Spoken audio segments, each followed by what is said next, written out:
Welcome back to another episode of the College Buzz with yours truly, Raphael. So, wherever you're watching from, whether you're lounging off in your dorm room, whether you're in the library, whether you're in Starbucks, wherever you are, I'm so glad to come to you with another exciting episode. And I hope that you've been sharing all of these exciting and insightful episodes because they definitely are here to help all of our inspiring college students, and you already may be enrolled in a college. These episodes are definitely for you too. And of course, the most dreaded thing is coming up. I know there's all of the emotions, the nervousness. There may be some excitement because you're nearing the end. So today we're going to be talking about exam preparation and what can you do to ensure that you will be successful for whatever it is that you're setting out to do. So yes, final exam preparation. Dun dun dun.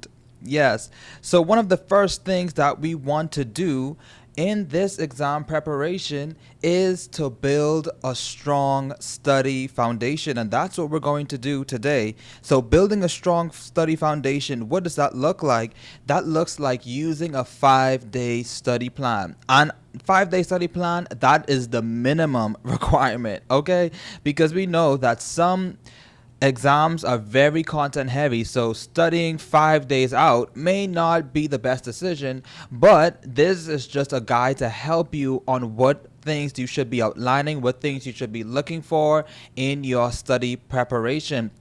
So spread studying over the course of the 5 or however much days to avoid cramming. We definitely don't want to be cramming. So day one, you want to identify major topics. You want, whether that's from the syllabus, from lecture notes, you want to look for those major topics, and even those topics where you may have been struggling with, highlighting that is definitely something that I need to pay attention to and to put more effort in. For day two, you want to create outlines and organize key concepts. So whatever that looks like for you, outlining those different topics, organizing those key concepts, highlighting those key concepts that you need to remember, that you need to, put more effort into studying and emphasizing throughout your study time, because that's something that is going to be on the exam and you struggle with, and you want to fill in those gaps with that. And day three, we're going to fill in those gaps. So you want to research and you want to ask professors if anything is unclear while you're studying, while you are doing active recall, and you're trying to explain to yourself, what that content is about, and you find yourself struggling to do that, then that is an indication that you need to ask professors, ask for help, go to those persons in your classroom who may have already, been successful in the class. Utilize them and definitely fill in those gaps. Day four, you want to do practice problems or past exam questions. Of course, not every professor gives back the exams, but you can go to them again, ask them to look over those exams again. Take mental notes. If they don't allow you to take physical notes, take mental notes of the questions that you didn't do well on, so that you can fill in those gaps, and even ask them, okay, I got this wrong. I thought the answer was this, but it wasn't that. Help me to understand and make that connection, to make that course, to change the course of where your mind was, that we see was not the right answer. So you definitely want to do that. Lean on those past exam papers, especially if you're having a cumulative exam. You want to do that because questions will repeat. Some professors don't want to, make up new questions, so they will just pull from what they have already given you. And day five, full review and self-testing. So day five, you definitely want to do a full review of everything that you've been covering in those previous days, and do a full testing of yourself. Listen, there are so many ways now that you can make use of that. We have those things like AI, which we will use responsibly, but you can plug in those notes, your notes into that system, and ask it to give you a full comprehensive, play exam, so that you can test yourself and see how well you know and understand the concepts needed to pass the upcoming examination. Why it works? Because distributed practice is a scientifically proven method to boost memory retention, and that's what it's all about, that memory retention. So create daily mini goals as you're going through this 5 day, however many days study schedule. Make mini goals so progress feels manageable and motivating. Don't look at the full thing that you have to do. Oh my goodness, I have 8 units to go over in such a little time. Well, give yourself mini goals. Check off those goals. Celebrate that you finished 1 unit. Celebrate that you finished studying the third and fourth unit so that you can feel accomplished and that you're making some progress. And number two, we want to ensure that we master time management. That's what it's all about. So we have something called the Pomodoro technique. That is 25 minutes of studying, a focused study. So that means you're not on your cell phone, just typing up, while you're studying, okay, yada, yada, yada, and then seeing who's on your phone. No. 25 minutes of focused study, and then you can give yourself a 5 minute break, and then that'll be cycle one, and then you can do 4 cycles, and then you can take longer breaks, like 15 to 30 minute breaks depending on it. So after you finish cycle one, then you may want to go to 30 minutes of focused studying, and then continue with that 5 minute break. So you're increasing the time intervals, and then you're also increasing the break time as well. This keeps your mind fresh and prevent burnout. And you want to map out those study times on a calendar and color code subjects for quick visual reminders. And of course, avoid multitasking. You want to focus on one subject at a time. And then you can also use apps like Forest, Focus Keeper, or simple alarms to time sessions and stay accountable. So again, the Pomodoro technique, that is 25 minutes of focused study and then giving yourself breaks in between. Again, focused study, meaning eliminating all of those distractions. Focus on one subject at a time as you are going through your study period. And of course, number 3 will be to prioritize sleep for peak performance. You definitely want to do that. Sleep equals brain power. So you definitely don't have to be staying up and pushing all-nighters, because we are preparing well in advance to accomplish and to successfully complete those examinations. So what does that look like? Aim for 7 to 9 hours nightly. Deep sleep stages help lock in what you study. We like that word. We're locking in. So yes, we want to lock in those sleep times. Develop a nighttime wind down routine. What does that look like? No screen time. An hour before bed. You're like, oh my goodness, I can't do that. I gotta see, what's popping online. But listen, you need to be disciplined to give yourself that mental, reset of all the things that's been going on in that day. So 1 hour of no screen time before bed. You can do your light stretching, you can do journaling, you can do listening to calm music. All of these things helps your body to relax. Listen, pulling all-nighters decreases your cognitive performance as much as being legally drunk. So you definitely don't want to be pulling all of those all-nighters, because your mind is not going to be as alert and on point and sharp as it needs to be for that exam preparation. And of course, number 4, we want to supercharge your notes.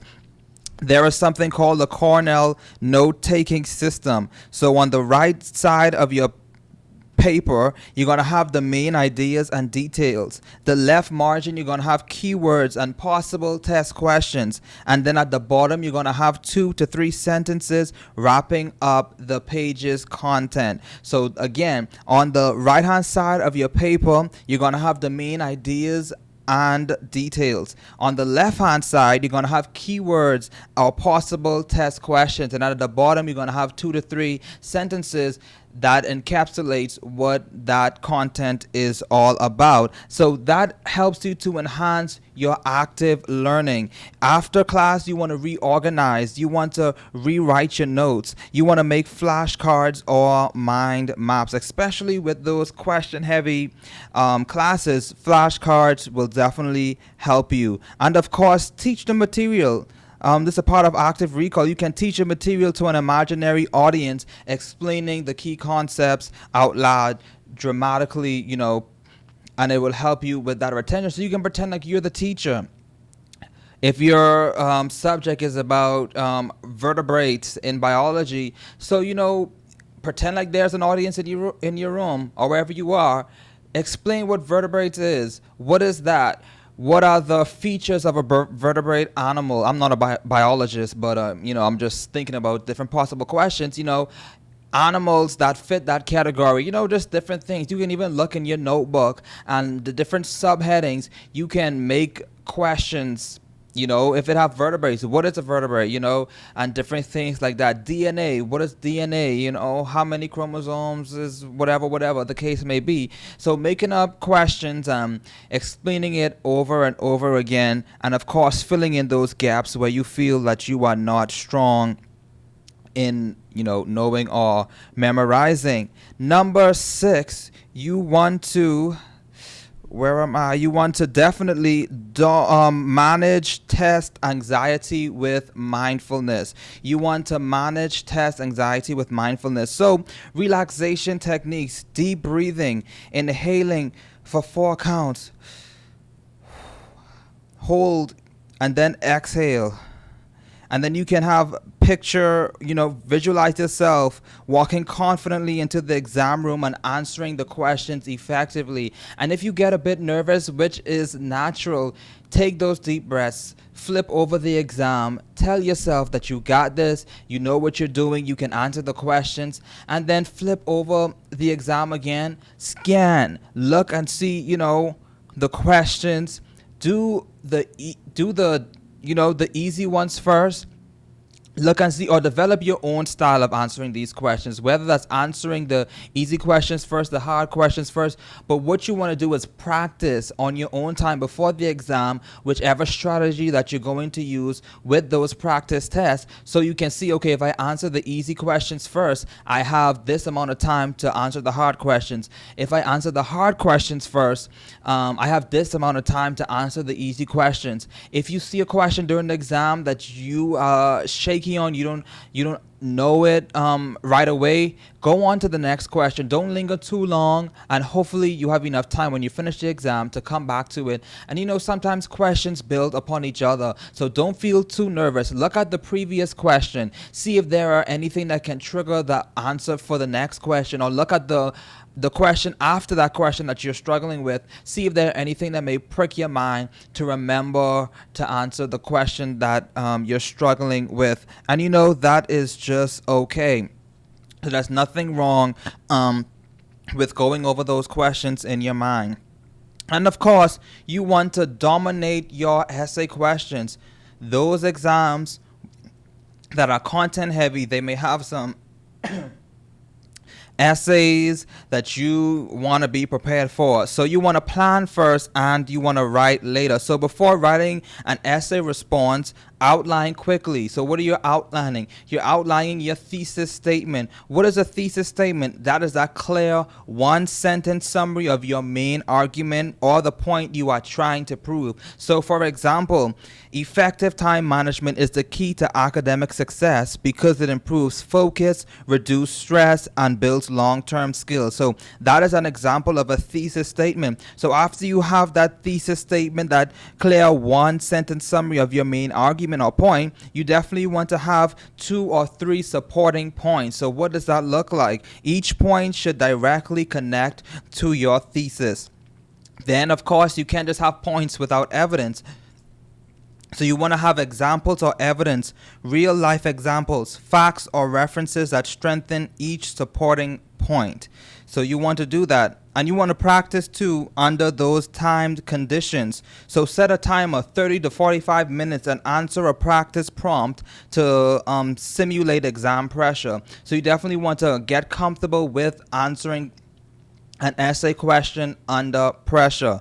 Clarity and structure matter more than fancy words. Professors aren't looking for the best vocabulary. They want you to answer the question and answer it effectively in the time frame that is given to you, because if not, then you're going to lose points. And usually those essay questions carry a lot of weight. So you definitely want to prepare beforehand and time yourself and get comfortable with doing that.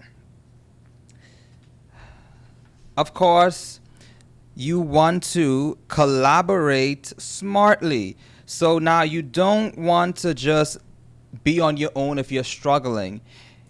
There are people around you that can help you. Utilize that help that is available, whether that's through tutoring, whether that's through mentorship, again, whether that's through professors' office hours, whatever that looks like.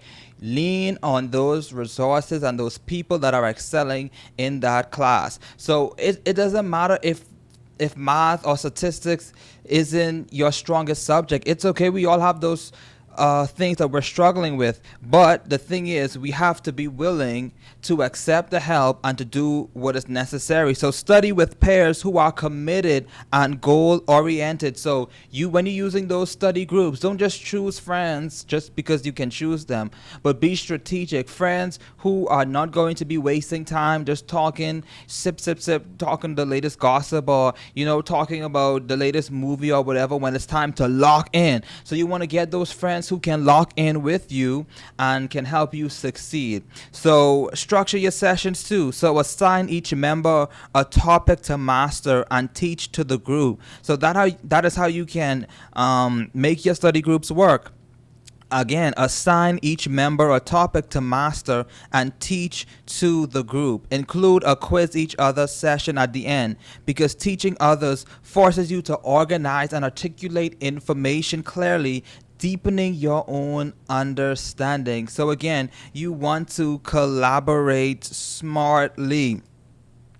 Now we have reached the end. So final exam preparation, again, you want to create a focused environment. So a quiet, well-lit space. So you definitely want to make sure that the environment that you're studying in is kind of similar to the one that you'll be doing your exam. So you don't want to be lounging off in your bed while you're studying. Find a desk, go to the library, make sure that environment is similar to the one that you'll be taking your final exam. Disable phone notifications or use study mode apps. You don't want to be distracted. Listen, like I said, it's time to lock in. So you want to make sure that you're using your time wisely. Do not be distracted. Focus. And of course, brain fuel matters. You definitely want to eat well. You want to get breakfast before that exam date. Don't just leave your stomach empty. You don't have to fast. If you want to fast the day not fast the day before, but fast now. So by the time that week of exams come, you're fueling yourself and giving yourself that the right nutrients, the right food that your brain needs to function well for exam date. Of course, stay hydrated. Yes, we can't emphasize that enough, because of course, not only is that good for your health, it's also getting warmer too in the summertime. So stay hydrated. Dehydration can cause headaches and poor concentration. So not only fuel up with the right foods, but fuel up with the water. And of course, ask for help early. Now is the time for you to ask for help. Do not wait till the day before the final exam to go to your professor and say, I need help with this. That is not going to work. You need to prepare now. Visit the professor's office hours, book time with academic support, and all of the resources available to you. You don't have to do this alone. We all have those subjects that we don't like, particularly. We all have those subjects that we struggle with, but definitely don't be afraid to ask for help. Unless, let me just say this. that it doesn't matter if you're type A, type B, type C, type Z person. Everyone needs organization in their life. Everyone needs to have a system that just not only works but that is effective to be successful for exam preparation. The night before in college is not going to work. So rid yourself of all of the things that you may have done during high school. Toss it out. It's different for college. You definitely want to lock in and start preparing now. Don't wait till the last minute. Get what you need to do right now. Success comes from consistent preparation. Don't wait again the day before to start studying. Start preparing now. And of course, not only does success come from preparation, but it also comes from taking care of yourself spiritually, emotionally, mentally. So if you need to go to counseling before exam preparation, book those counseling sessions to make sure that your mind is free from whatever's going on back home. I know that there may be some things that you're experiencing back home, some family issues, whatever the case may be. Utilize those resources to make sure that you are mentally well and mentally prepared to tackle, mentally and emotionally prepared to tackle those exam preparations. So I want to let you know that you can do this, and I believe in you. If your parents back home, are mad that you decided to leave them to go to college, listen, don't allow that to be a discouragement to you. You have someone here on the College Buzz that believes in you. I may not know your name, I may not know which major you're in, but listen, I believe in you. And that's sometimes all that we need to know, is that someone believes in us. So let me look you right in the eye. I believe in you. You can do this. And whether your best is just a passing grade, we're going to celebrate that, because you tried your best, and that's all that matters. Not everybody is going to be an A student, and that's okay. But what matters most is that you did your best. And like I said, that is what we are going to celebrate. So as we end the semester, it's not about how you start, but it's how you finish. So you want to finish your time well. You want to finish the semester well. You want to finish every class that you take well. So thank you guys for tuning in to another episode of the College Buzz. It has definitely been a pleasure to be with you. I want you to see this on the screen. You can do this. I can't emphasize this enough. You can do this, and I believe in you. Stay tuned in to more episodes, subscribe, and definitely share this with someone. See you guys.